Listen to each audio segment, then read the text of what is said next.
Hi everybody, very quick to the point video this evening.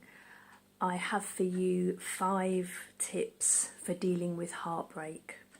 So this is part of my new relationship hacks series, which will hopefully help some of you. Now, heartbreak is so hard. It is so hard. I've been through it myself more than once. It's one of those interesting things because it's different every time. It feels like it's a whole different set of circumstances every time, but then when I actually think back on it, it's very similar. It's a very similar pattern, and also we tend to go through, I think we tend to go through a similar process. We go through pretty much the same emotions. You know, even if the circumstances were different in every heartbreak, we seem to have the same emotions. We go through the same kind of process needs to be gone through in order to survive the heartbreak. So I have been through it, I do understand, and what I did was I wrote down 5 things which I think will really help, and they're sensible and they're realistic.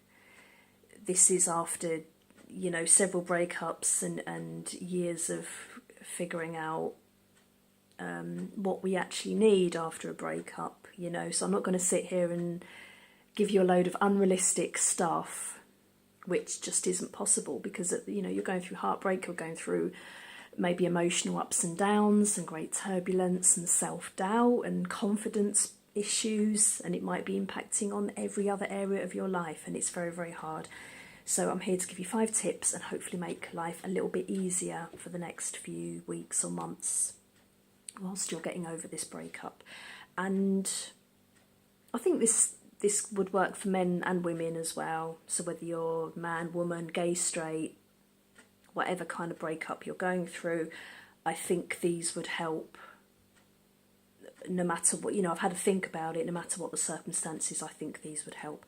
So, okay, let's get on with it. So tip number 1, you want to accept the feelings and express them, but try not to blame. Okay, so you want to accept the feelings and express them, but try not to blame. So the key thing here is you don't want to be blocking or denying how you feel. You want to be recognizing what you're feeling, you know, and it might flip between different feelings. It might, you know, you might flip between anger, frustration, you might suffer loneliness, you might just feel overwhelmingly sad at times. You know, everybody's different. You might find that you're focused on one particular emotion. You might find, as in my case, I found I could, you know, go from anger to extreme loneliness and, you know, even depression, extreme sadness very quickly. And then after that depression, I would be calm, I would be not too bad, I would be feeling okay after that. So it can be like a roller coaster of emotions, and it's very hard to deal with. But the key thing is to recognise that what you're feeling is part of the breakup. It's all completely normal as you can feel when you're possibly feeling like you've lost your marbles. So whatever you're feeling, whenever it occurs, you want to be accepting those feelings and expressing them without blaming. Now, of course, we all do some of this. We'll do some of, well, he did this and she said that, and how dare they do this? It's not helpful if you're... So, sorry, we'll break this down. Okay, so accepting the feelings is the first part of that. The second part, expressing them, is you want to have an outlet. You will need an outlet. You'll need a way of expressing how you're feeling. So you're recognising how you feel. Now, you don't want to be locking it in and not expressing it. So whether you have a best friend you can talk to, you know, a group of girlfriends, a group of guy friends, if there's someone you can talk to online, if you need to go and get therapy so that you have someone objective that you can talk to without judgment, without somebody maybe putting their opinions on you. If you get a journal and start writing down how you feel. So it doesn't really matter how you do it. The key thing is you want to be recognising how you feel. You want to have an outlet for those feelings. You want to be getting them out of your head, getting them out of your body and out there onto paper, you know, by letter, by email, just talking them out, talking them through. But you don't want to be focusing mainly on blaming the other person or even blaming yourself for everything, which also isn't helpful. You know, no matter what's happened in the breakup, it takes two to tango. It's never going to be completely 100% one person's fault for everything that's gone wrong, because there's two of you in that relationship. And, you know, even if you had one person behaving badly, well, then the other person was maybe played a part in accepting that behaviour to some degree, or enabling it, or ignoring it, or trying not to deal with it.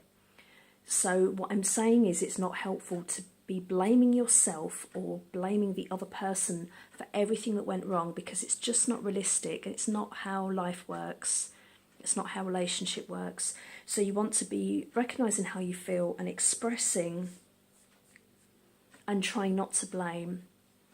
Okay, and in my fifth tip, I'll come back to this because it kind of, the two of them tie in about the not blaming thing. Okay, so tip number 2, hack number 2, you want to get yourself a purpose. Okay, so what I mean by this is, now I used to think this was a cliche, okay, when people would say, keep busy, and then you won't have as much time to think about stuff. Now, for years and years and years, I thought this was rubbish. I thought this is absolute rubbish, because when you're really, really upset and you're really maybe obsessing over something, having something else to do doesn't necessarily stop you doing that.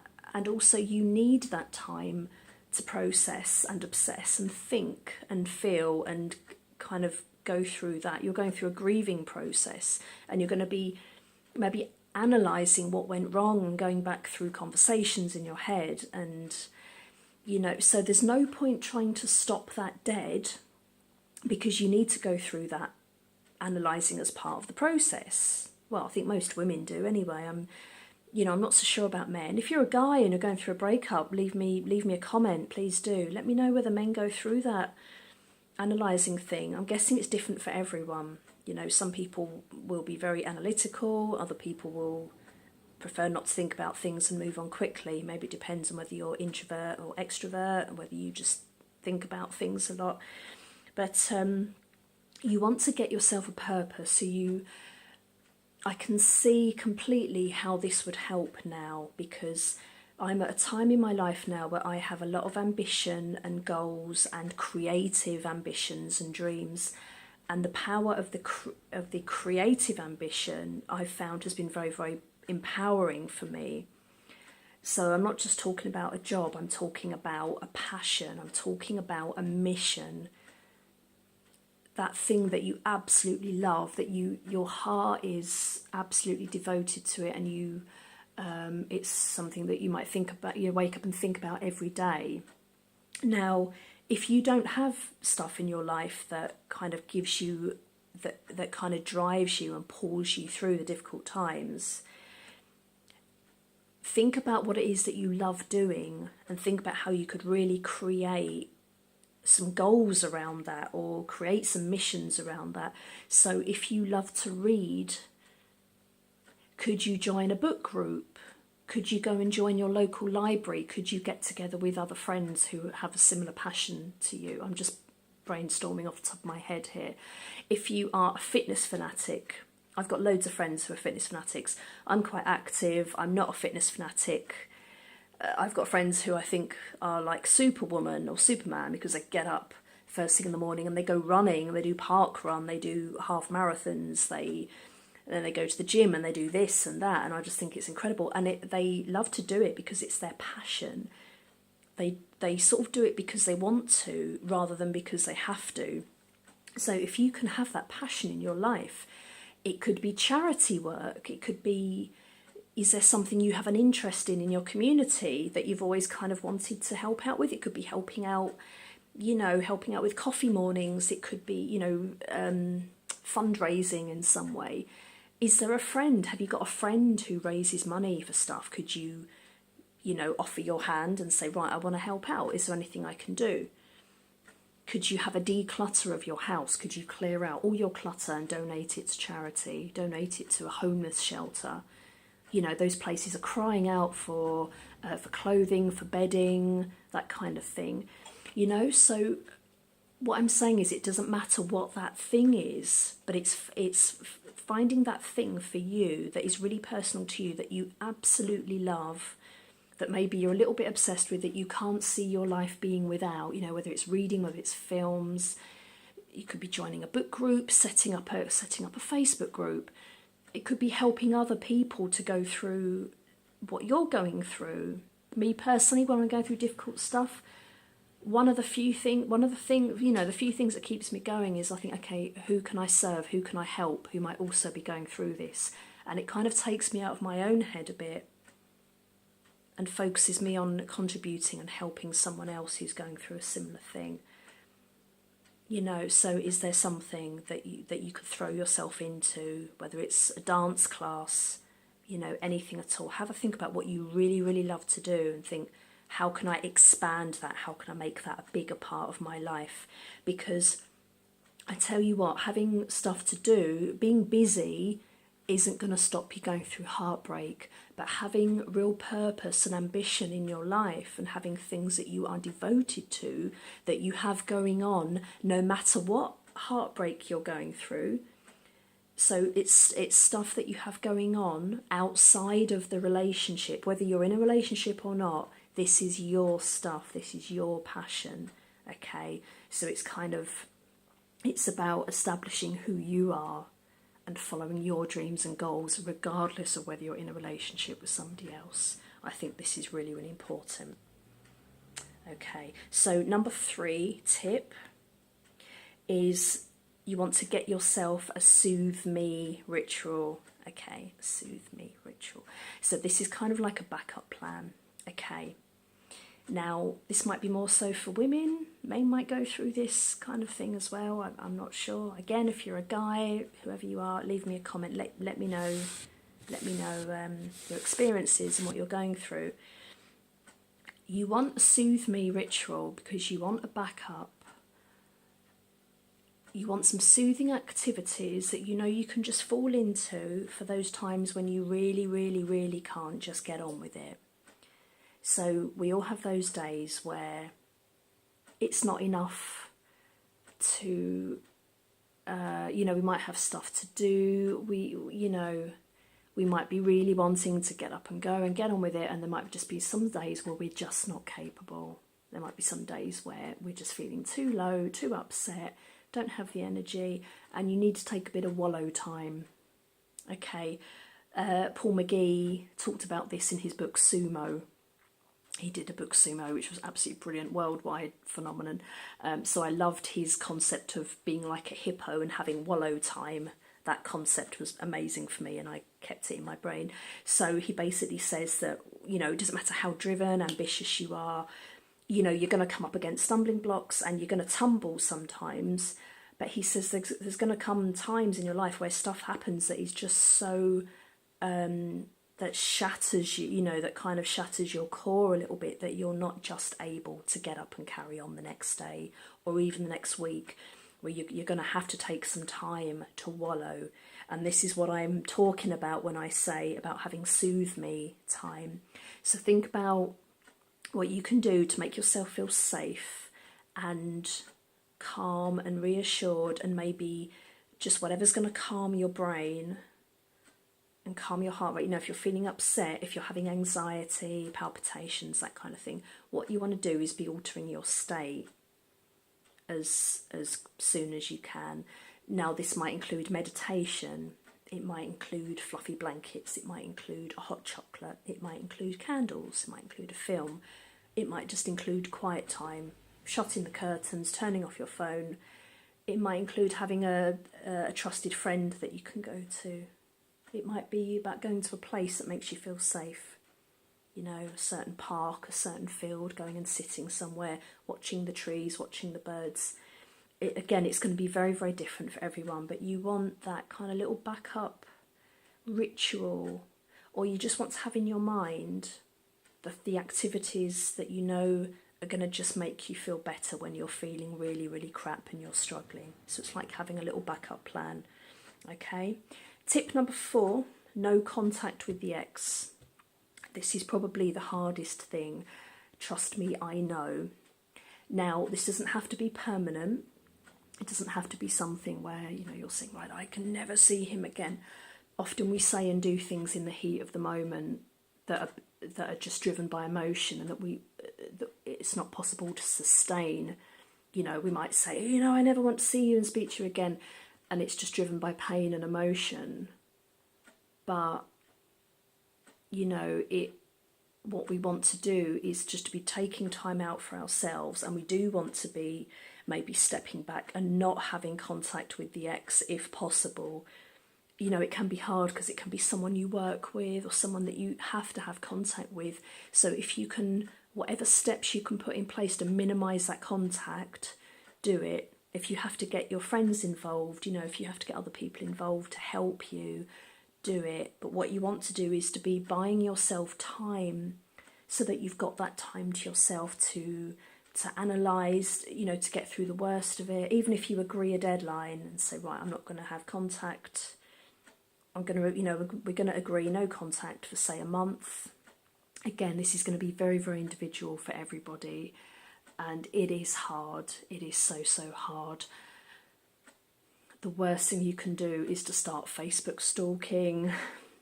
Worst thing in the world. It will bring up feelings again. The danger of this is that you might know that that relationship's not right for you, but you're going to have your moments where you're going to have doubts about the decision you've made. That there are going to be times when you're maybe feeling lonely, and you're feeling awful, and you're feeling like you're on your own, and you might go on some bad dates, and then you might compare those people to the person you were with, and you might just be thinking, I've made a mistake, and then there's little doubts start to creep in your fragile moments. So you want to be making it easier for yourself. You don't want your ex's face popping up on your phone. You don't want them popping up on Facebook. You want to be removing all that if you can, just to buy yourself some time and be kind to yourself. And you don't have to do it in a malicious way. You don't have to say, right, I'm blocking you. But you want to be taking care of yourself. And maybe if that person is still contacting you, you need to, you know, be straight with them and say, look, if you care about me, I'm asking you to not contact me for a while because I need some space, basically. And if they care about you, they'll listen, they'll do what you're saying. If they're not going to do what you're asking them to do, it kind of says a lot about them, you know, whether it's just them being selfish rather than looking out for your needs. Okay, tip number 5, you want to learn the lesson as soon as possible. This kind of ties in with the first tip, which was about not blaming. Okay, so you want to learn the lesson ASAP. What you want to do is write down on a bit of paper, maybe put it on your phone, whatever. Write down the core reason, the feeling, so you don't need to be listing 20 reasons why it wasn't working. Because actually, when you look at those 20 reasons, it tends to come down to one core feeling, one core thing that you just felt wasn't right in that relationship. It could be, you know, an action they took that ended the relationship, but generally beneath that action there's going to be a feeling that you had. So you want to be getting that feeling down on paper, sticking it on your fridge or put it on your phone. You want to be aware of why that relationship wasn't right, and you want to have it in front of you for those weak times when you're struggling and you forget why you ended it, or you're trying to then convince yourself that maybe it wasn't so bad and maybe you could give it another try. So see if you can sum up that feeling, and it will probably be something along the lines of, I didn't feel like he was putting me first.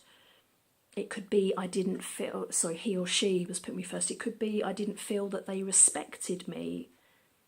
It could be, you know, I didn't feel that they were as invested in the relationship as I was. It will be a key feeling generally. that kind of underpins all the behaviour and everything that was said and done and all the messiness. There'll be a key feeling. You want to get that noted down so that for the times when you're struggling, you can remind yourself of that key thing, because that's very important when you take away all the drama and the blame, and this happened and that happened and he and she said that. That key feeling, that's the thing you want to keep in your mind, especially for if you're making decisions in the future about whether you want to give it another go, that kind of thing. So I hope this has helped, guys. I really, really hope this has helped somebody. And please do put your feedback in the comments box if you're going through a breakup at the moment. If you have any of your own tips, these were 5 that I came up with. Obviously, there might be lots more. So any ideas, any tips, any of your own experiences, please add in the comments box. If this would help a friend of yours who's going through a breakup, please share this video. I'm putting out videos every day. This will be a new series, I think, about relationships, relationship hacks.